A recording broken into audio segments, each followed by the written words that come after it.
miakatra eo tongotrao.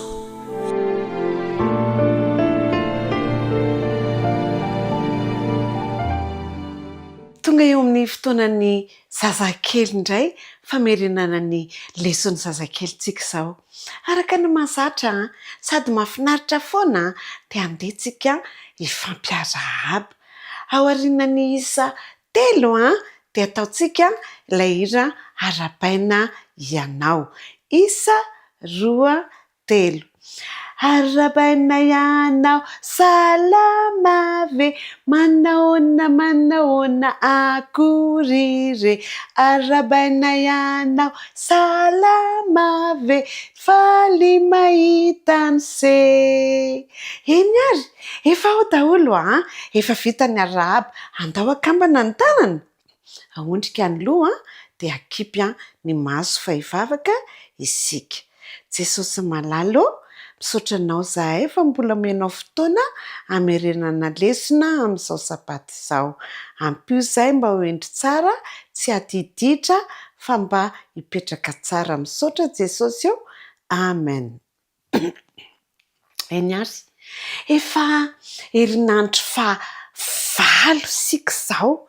Manteny fotoana, efa sabata be dia be izao, efa 5. Mahay-an'izany ve ny zazakely? Ie, efa mahay zazakely rehefa mijery tsara e. Dia andeha ary ataontsika ny lohateny dia ataontsika ny tsenjery dia arahantsika ny tantara. Herinandro fa 5, vita ny tranon'Andriamanitra. Averina, vita ny tranon'Andriamanitra. Tsy anjery dia andeharatsika mamerina ange. Isa 2, 3. Fa Jehova no mandeha eo alohanao ary izy no hiaraka aminao. Averina ange. Fa Jehova no mandeha eo alohanao ary izy no hiaraka aminao. Tsara be ny tsenjery mahafinaritra fa te hiaraka amintsika Andriamanitra. Rehefa natao ilay trano resantsika tamin'ny heriny, ilay taberna kely, ilay fiangonana nasain'Andriamanitra natao dia vita soamatsara. Tsara tarehy ilay trano. Dia rehefa nandeha Mosesy dia nijerevany daholo izay rehetrarehetra tao anatin'ny trano. Misy fanaka isan-karazany ao, vita tsara, malama tsara, hatramin'ilay fitoerany didifolo, toerana masina, tsara tarehy, vita tsara. Nisy ny fanaovan-jiro, ny latabatra, ny altara, hatreny an-tokotany vita tsara daholo ilay altara famonoana ny ondry. Tsara tarehy ilay trano hatramin'ny fanasana tanana. Vita e! Tena tsara e! Mahafinaritra e! Ny mijery azy araka ny baikon'Andriamanitra. Ilay taberna kely, rehefa ny baiko Andriamanitra hoe izao ny anaovana azy dia vita arak'izay ilay taberna kely masina, fanaovana fanompoana efa natokan'Andriamanitra hiresahany zanak'Israely aminy, anantonany zanak'Israely, anantonany olona an'Andriamanitra.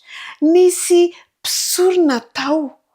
Dia ireo mpisorona ireo no manao ny asa rehetrarehetra izay atao ao amin'ny taberna kely. Misy isan-karazany zavatra natao tao fa nafinaritra dia izao, tsara tarehy araka ny baikon'Andriamanitra, ny fanaraka amin'izay nataon'Andriamanitra ny taberna kely. Nisaotra ny olona i Mosesy dia nisaotra an'Andriamanitra ihany koa izy ireo. Hatramin'ny akanjony mpisorona efa vita tsara, ara-dalàna, mety tsara, tsisy tomika intsony. Mahafinaritra miasa ny zanak'Israely ary niara-ny asa tamin'Andriamanitra izy ireo. Tsy nanaonao foana izy fa nataony tsara izay zavatra rehetra nasaina nataony. Ninonina zany asa nasaina nataon'ny mpisorona, ny pasteur izay voatokana ao amin'izany trano izany dia natao araka ny fitiavan'Andriamanitra, natao araka ny baikon'Andriamanitra. Andrasonge nanara-maso ny zanak'Israely niandry izay zavatra isantranga. Inona ary ny zavatra hitranga?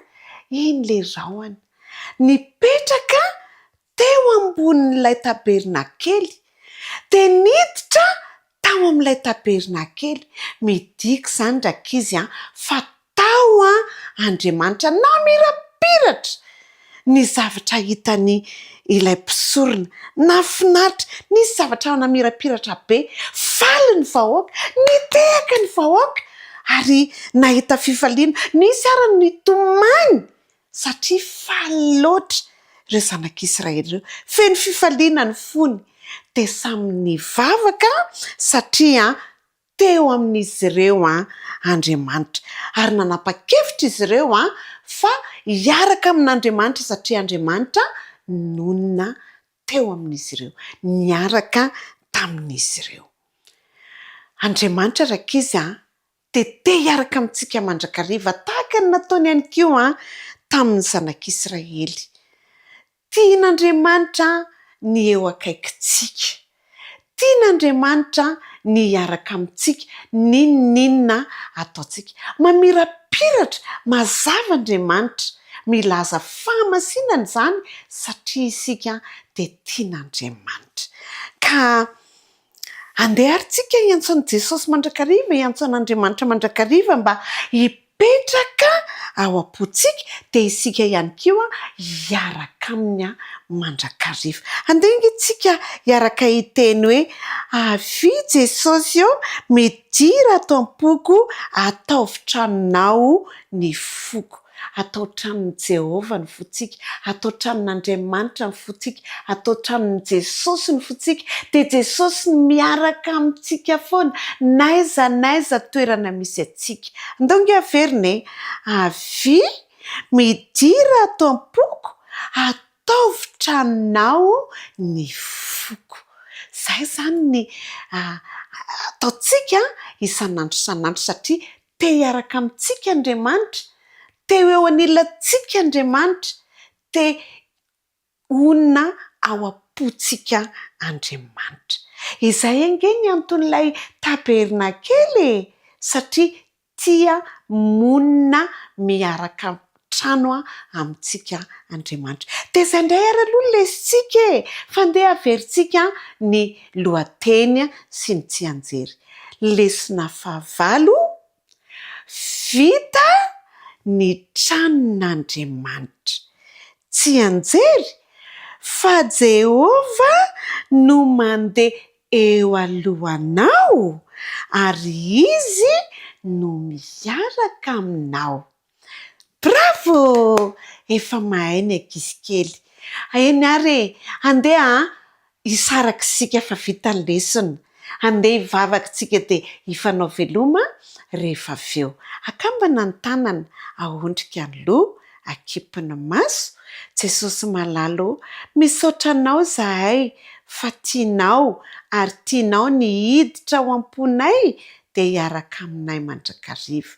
Misaotra Jesosy eo. Amen. Eny ary andeha arintsika hifanao veloma.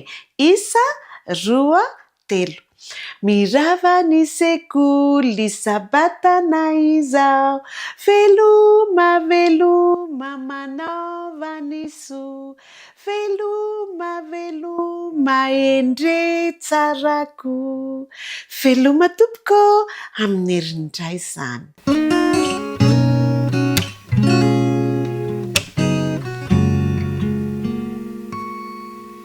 Faly miarabantsika indray ry zazaboto amin'izao sabata izao andao isika hisaotra an'Andriamanitra noho ny fitahintsika.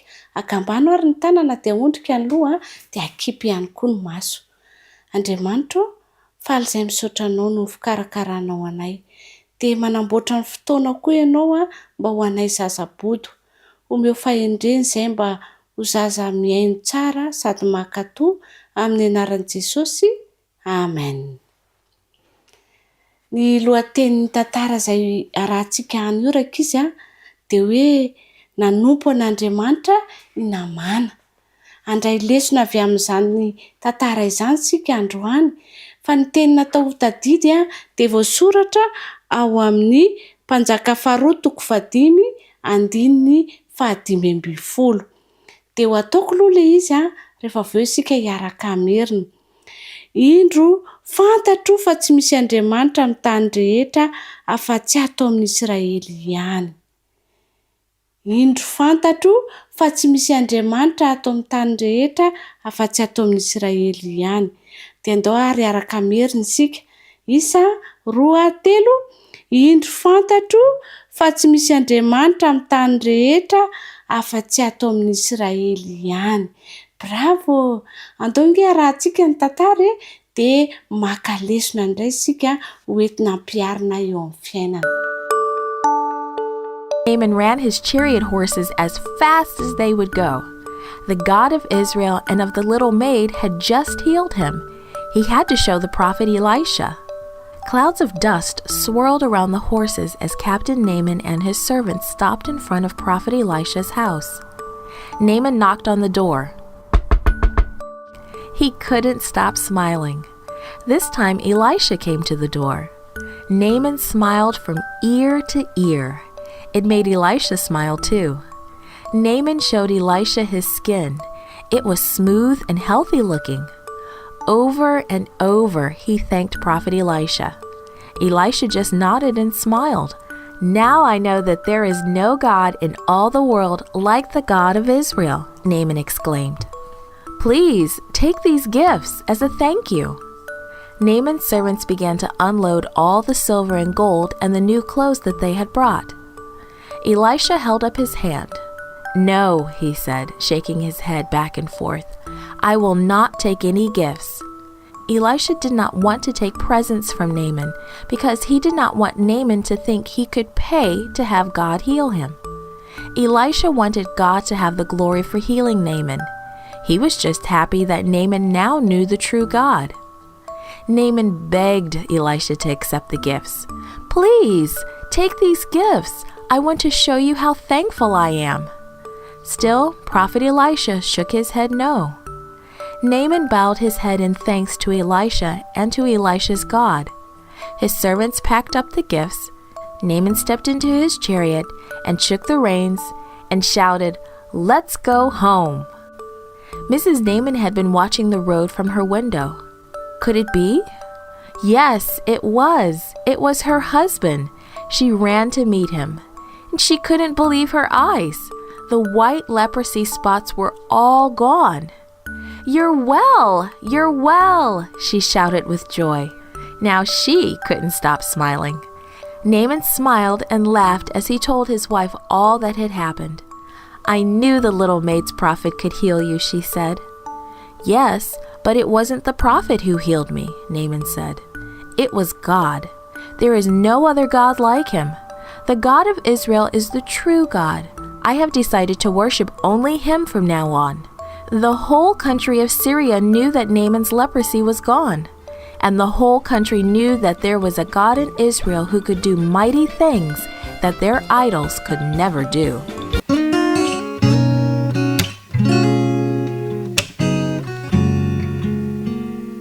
Falifaly indray ny tena kirakisy tafahoana aminareo amin'ity sabata mahafinaritra ity. Iaraka eto isika amerina ny lohahevitra fahavalo izay manao hoe azonao ve izany? Azonao ve izany? Manana hafatra manokana Jesosy ho asianao tao anatin'izany lohahevitra izany. Dia izao raika izy hoe tsarovy fa manompo an'Andriamanitra tsika io rehefa mikarakara ny hafa, rehefa mihevitra izay mahasoa ny hafa. Ary izany indrindra no nahatonga ny andalan-teny nataontsika tsenjery ao amin'ny Romanina toko 1:9-10. Romanina toko 1:9-10 manao hoe fa tsy menatry ny filazantsara aho fa herin'Andriamanitra izany. Fa tsy menatry ny filazantsara aho fa herin'Andriamanitra izany. Romanina toko 1:9-10. Dia tsy menatry ny filazantsara tokoa angetsika eo am-panarahana ny tantara. Dahoary. Nisy anjelin'i Jehovah niresaka tamin'i Filipo. Hoy ange dada rakisy raha namaky. Heverinao ve fa mba hisy anjely iray resaka amiko koa indray andro any? Hoy Trefort nanapaka ny teniny. Ny mason'ny Trefort tamin'izay fotoan'izay dia nanjopika. Ny tsiky rakisy dada. Tena afinaritra tokoa izany sa ahoana? Ary eny mety hitrangy izany indray andro. Dia mety hampiasa ny anjeliny tokoa Andriamanitra resaka aminao. Dia niverina anjelin'ny Baiboly indray nge izy ireo ka dia notohizany ny vaky-teny. Hoy ilay anjely tamin'i Filipo, mitsangana ka mandehana mianatsimo ho any amin'ny lalana midina avy any Jerosalema makany Gaza. Dia hevitra izany. Dia nitsangana rakisy Filipo ka lasa nandeha. Nitraky dada. Voarainao ve ilay izy teo? Hoy ange izy nanontany ny toerana andehanany fotsiny no nolazain'ilay anjely tamin'i Filipo. Tsy nolazainy taminy antony andehanany ihany na ny zavatra hitranga rehefa tonga any izy. Ary tsy nametraka fanontaniana koa ange rakisy Filipo na andeha fotsiny izy. Nanohy namaky hatrany any Evedada. Teny an-dalana dia nahita lehilahy iray avy any Etopia ange Filipo manana-pahefana ity lehilahy ity. Tena manam-pahefana lehibe. Ny asa ho an'ny mpanjaka vavin'ny Etopiana izy io ary nitahiry ny harena rehetra. Hoy ange dady, mino mihitsy fa tsy nandeha irery izany Etopiana izany. Nanam-pahefana avo teo amin'ny fanjakana mantsy izy. Tsy maintsy ho nisy miaramila niaraka taminy izay niaro azy ary nisy mpanompo ihany koa. Tena nanomboka namaky indray nge rakisy dady tonga tany Jerosalema mba hivavaka izy ireo. Ary izao dia teny an-dalana hiverina mody. Nipetraka tao anatin'ny kalesy izy ary namaky teny tao amin'ny Baibolin'i Isaia mpaminany. Dia hoy ny fanahy tamin'i Filipo, andeha manatona ka makanesa amin'io kalesy io Filipo. Nataony indray izany rakisy. Dia hoy ange i Trefort ny antsoantso. Niresaka tamin'i Filipo indray izany Andriamanitra. Tena nanao izany tokoa izy. Hoy dada. Ary nakatoa teo no eo i Filipo. Tony teo aloha araky ny hevitra dia izany no antony nahazahoan'Andriamanitra nampiasa tsara amin'ny Filipo. Lehilahy izay niaino tsara i Filipo ary feno fahazotoana hatrany ny hanao izay zavatra tian'Andriamanitra ataony izy. Enoy ange ny toy ny tantara hoy indray nge dada nanohy ny teniny. Nandre ilay lehilahy namaky teny tao amin'ny Isaia mpaminany izy. Hoy Filipo nanontany, mo fantatrao va izay vakinao? Dia hoy ange rakisy navalin'ilay lehilahy, ataoko ahoana no fahay raha tsy misy mampianatra ahy? Ary izy nangataka ny Filipo hiakatra ao anatin'ilay kalesy ary hipetraka eo akaikiny. Raha izany ara dia heveriko fa fantatry Filipo amin'izay ny antony izay nandefasan'ilay anjely azy tany anefitra hoy Trefort. Heveriko fa marina ny voalazanao hoy dada nanaiky izay nolazainy Trefort. Toy izao mantsy no voalazan'ilay andininy vakian'ilay Etopiana.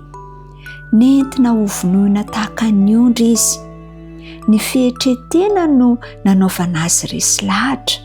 Nijery an'i Filipo ilay Etopiana ka nanao hoe, masina ianao, iza moa no lazainy mpaminany amin'izany? Noho izany dia nolazain'ny Filipo ary nambarany avy hatrany tamin'ilay Etiopiana raka izy ny vaovao mahafaly momba an'i Jesosy. Ary fantatrao ve hoe inona no nitranga taorian'izay? Hoy dada raha nanontany azy. Inona ry dada? Raha nandeha teny an-dalana izy ireo dia tonga teo amin'izay nisy rano. Ary hoy ilay tandapa, indro rano, ka inona moa no misakana tsy atao batisa? Noho izany dia nanao batisa azy raka izy Filipo. Ary rehefa avy eo dia fantatrao ve ny zavatra iseho? Inona ry dada? Dia hoy ny Baiboly hoe nety ny fanahin'ny Tompo Filipo ka tsy hitan'ilay Etiopiana intsony. Wow! Izany ange nataony Trefort raka izy raha naheno izany tantara izany. Ny tsiky dada, ity tantara ity dia milaza amintsika fa ataon'Andriamanitra ny zavatra iray na ahoana ny fomba mety hahatanteraka izany. Ahita fomba ahazahoana ny olona iray izay te hahafantatra azy izy, ary ampiasainy ireo olona efa mahafantatra azy mba hampita izany amin'ny hafa koa, ka hatonga azy ireo hahazo izay tian'Andriamanitra ho azony. Heverinao ve fa hampiasa ahy izy indray andro any? Hoy ange Trefort sady nijery dada feno fanantenana. Dia napetraky dada teo atsoroko Trefort raka izy ny sandriny ary nofihinina izy. Tena azoko antoka fa hanao izany tokoa Andriamanitra.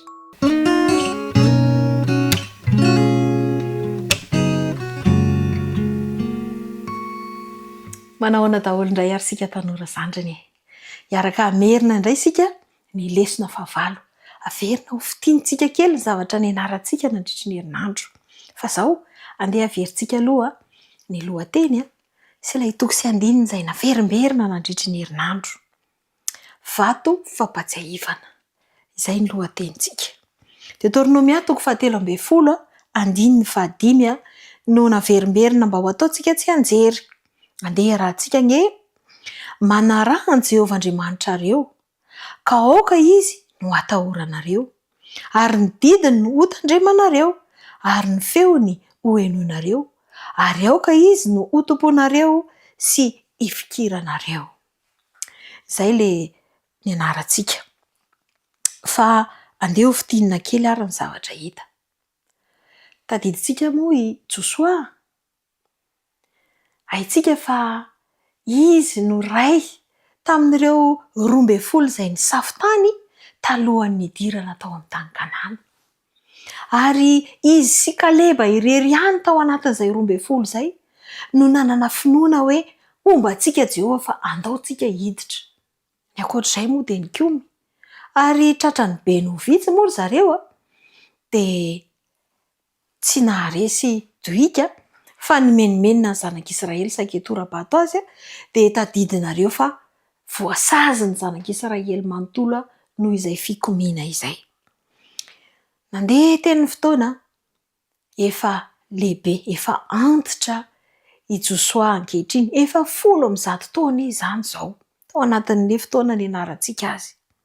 Efa dadabe izy ary tiany mihitsy ny ampatsiahy indray an'ireto zanak'Israely reto ny fomba nitantanan'Andriamanitra azy, ny zavatra tokony ataony sy ny tsy tokony ataony.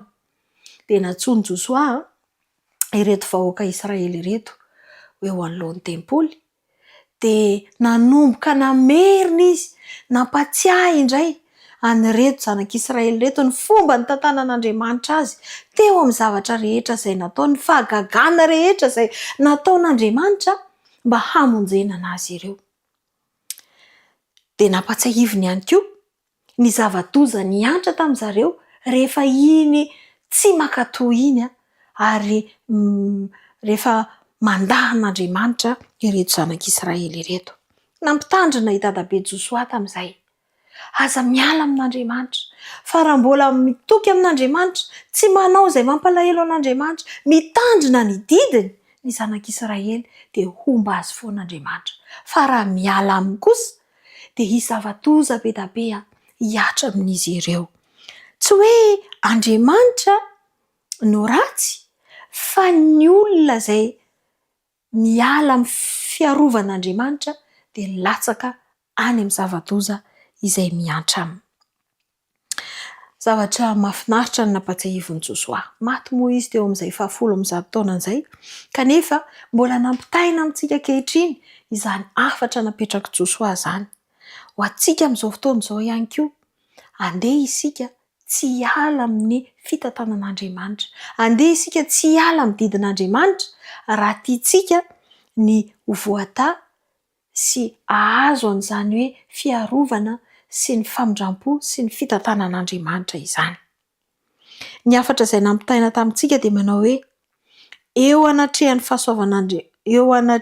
fahasoavan'Andriamanitra isika dia mankatoa azy ampitiavana. Tsy hoe noho ny faneriterena no ankatoavantsika an'Andriamanitra, fa noho ilay fahasoavany tantana ny fiainantsika mandritry ny androm-piainantsika dia satrintsika ny ankatoa azy, satria arakaraka ny ankatoavantsika azy no azahoantsika fitahiana be da be.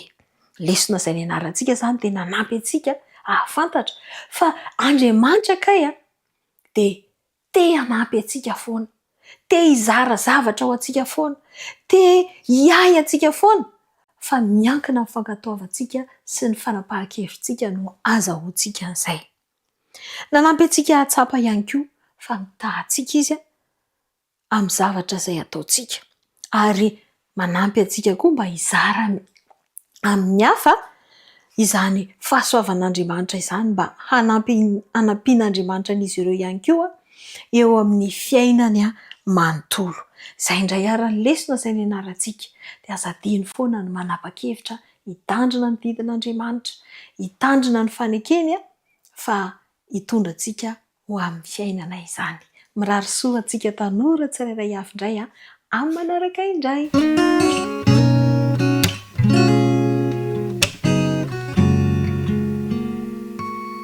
Fahamiravatsika zatovo namana tanora jaina izay mpanaraka ny radio Aogositra ary koa manaraka mivantana amin'ny pejy Facebook. Lohateny anankiray no iarahantsika midinika dia manao hoe mpikatsaka roa samihafa. Eto amin'ity tontolo ity zany dia misy karazan'olona roa mpikatsaka fa samihafa. Dia ny iray mikatsaka ny eto ihany, fa ny iray kosa mikatsaka ilay fiainana mandrakizay. Mifantana mipetraka hoe iza mikatsahinao, ary ahoana ny ahafantarana fa ianao io dia anisan'ilay mikatsaka ilay fiainana mandrakizay fa tsy ny eto.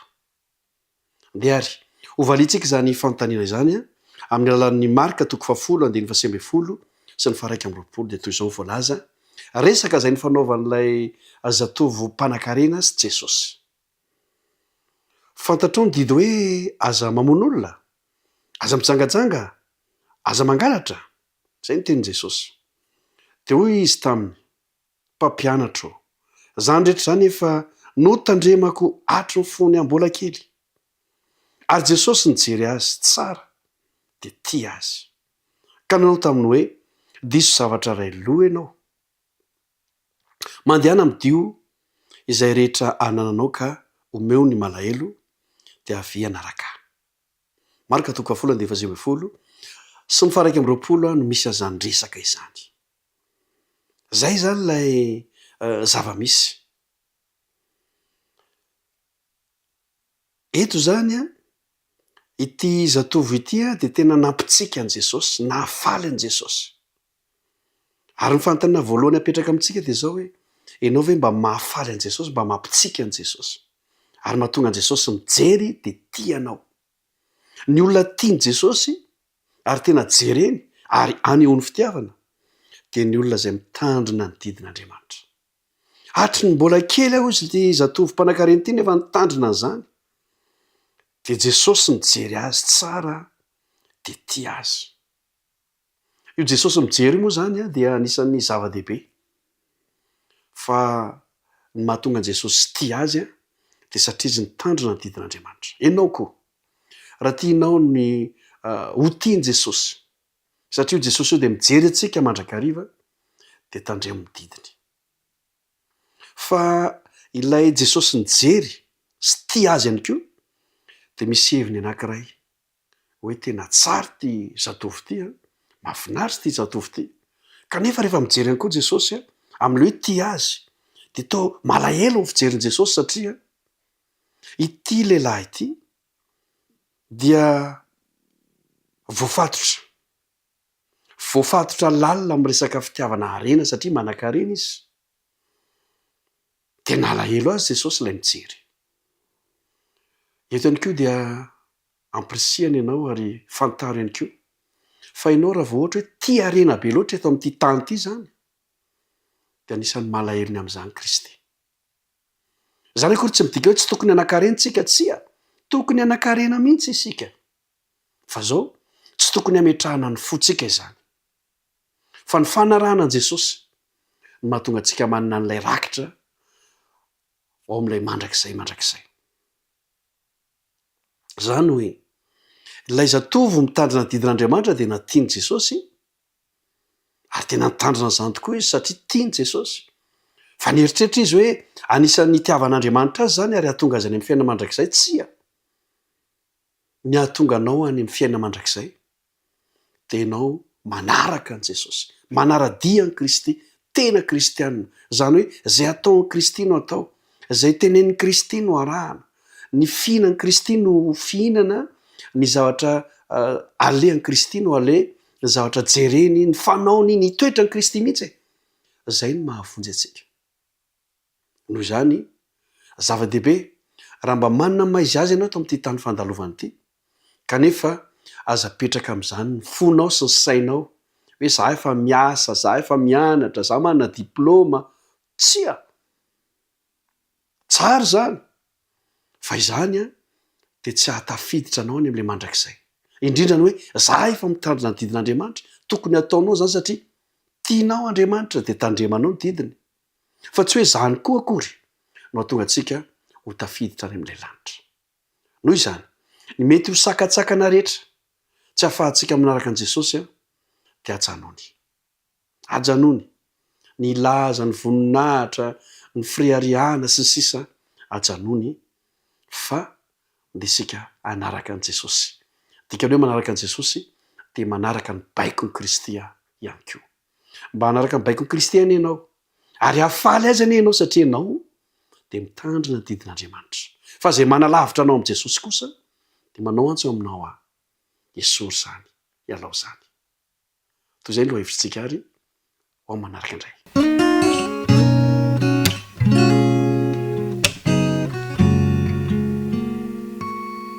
Lesona fahavalo indray no entina amintsika amin'ity androany ity, izay mitondra ny lohateny hoe tany anefitra. Rehefa afaka tao amin'ny tany Ezipta ny zanak'Israely dia noentin'Andriamanitra tany anefitra. Ny fanontaniana mipetraka dia izao: efa nisy fotoana ve ianao nieritreritra hoe isy zavatra mahafinaritra hitranga eo amin'ny fiainanao kanefa diso fanantenana, tsy arak'izany zavatra noeritreretinao izany ny zavatra niseho, ny aina zavatra ohatran'izay ny zanak'Israely.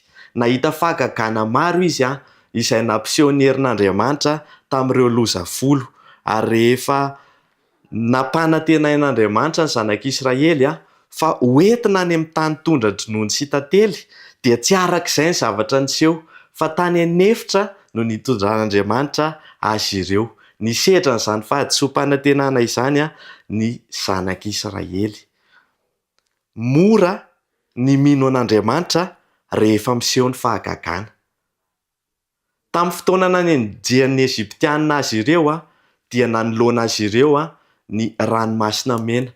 Nasian'Andriamanitra ny fahagagana, notarihan'Andriamanitra tamin'ny alalan'ny andry afo sy tamin'ny alalan'ny andry rahona ireto zanak'Israely ireto. Ary rehefa tojo ny ranomasina mena izy ireo dia nosarahany tamin'ny fomba mahagaga izany ranomasina izany mba hahatonga azy ireo handalo ary hahatonga azy ireo tsy ho tratran'ny Eziptianina. Ireto Eziptianina ireto kosa dia nosaromany ranomasina tao anatin'izany fanenjehana izany. Rehefa afaka n'izany fanenjehana mahery vaika izany ny zanak'Israely dia nanao hira fihobiana izy ireo, nanao hira sy nandihy niaraka tamin'ny Miriam. Mora ny mino an'Andriamanitra rehefa ao anatin'ny fahagagana, rehefa ao anatiny fanafana. Kanefa kosa rehefa tonga tao anefitra ny zanak'Israely dia tsy arak'ilay noeritreretiny zavatra niseho tao. Tojo tsy fahampiany rano izy ireo. Tsy nisy rano nandritra ny 3 andro nandritra ny dia izay nataon'izy ireo. Ary 9 herinandro tao aorian'ny nialany tany Ezipta dia tojolana faharoa izy ireo dia ny tsy fisiany hanina indray. Tao anatin'ireo tsy fisiana ireo dia ny monomonina tamin'i Mosesy ny zanak'Israely. Fa nahoana re izay no noentina taty tokony hoe tany Ezipta ihany izay no faty fa tsy taty anefitra taty. Dia tao anatin'izay fotoan'izay tsy namela andreto zanak'Israely ireto Andriamanitra fa naneho fahagagana indray. Lasa tonga mamy ilay rano tao Amara izay tsy azo nosotroana ka afaka nisotro izany zanak'Israely. Ary ao amin'ny Exodosy 4:17 dia toy izao ny vaky ny teny: anio hariva dia ho fantatrareo fa Jehova no nitondra anareo avy tany amin'ny tany Ezipta. Ary raha pitsy maraina dia ho hitanareo ny voninahitry Jehova fa efa reny ny fimonomonona anareo tamin'i Jehova. Ary fantatsika ny tantara nanome mana andreto zanak'Israely ireto Andriamanitra. Ao anatin'ireo fahagagana ireo, ao anatin'ireo sedra ireo dia tian'Andriamanitra ho takatry ny zanak'Israely fa miaraka amin'ny mandrakariva Andriamanitra na dia mandalo efitra sy mandalo olana aza izy ireo. Rehefa tojo toe-javatra eo amin'ny fiainana, misalasala ve isika hoe misy Andriamanitra? Manana finoana ve isika hoe misy Andriamanitra? Ny tokony tao an-tsain'ny zanak'Israely tamin'io fotoana io rehefa nandalo an'izany tsy fisiana rano sy tsy fisiana hanina izany izy ireo dia hoe zava-dehibe no efa nataon'Andriamanitra teo amin'ny fiainantsika. Andevo isika taloha, izao isika lasa firenena izay mahaleo tena. Ny lesona tiana tsoahana amin'ity lesona fahavalo ity dia izao hoe mety ho entin'Andriamanitra any anefitra isika toa an'ireto zanak'Israely ireto, fa tokony hanana finoana mandrakariva nefa isika fa tsy misaraka amintsika Andriamanitra. Izy ilay efa nanao fahagagana teo amin'ny fiainantsika taloha no afaka aneho fahagagana indray rehefa tojo olana isika. Dia toy izay ny lesona natokana ho antsika tanora zokiny tamin'ity androany ity.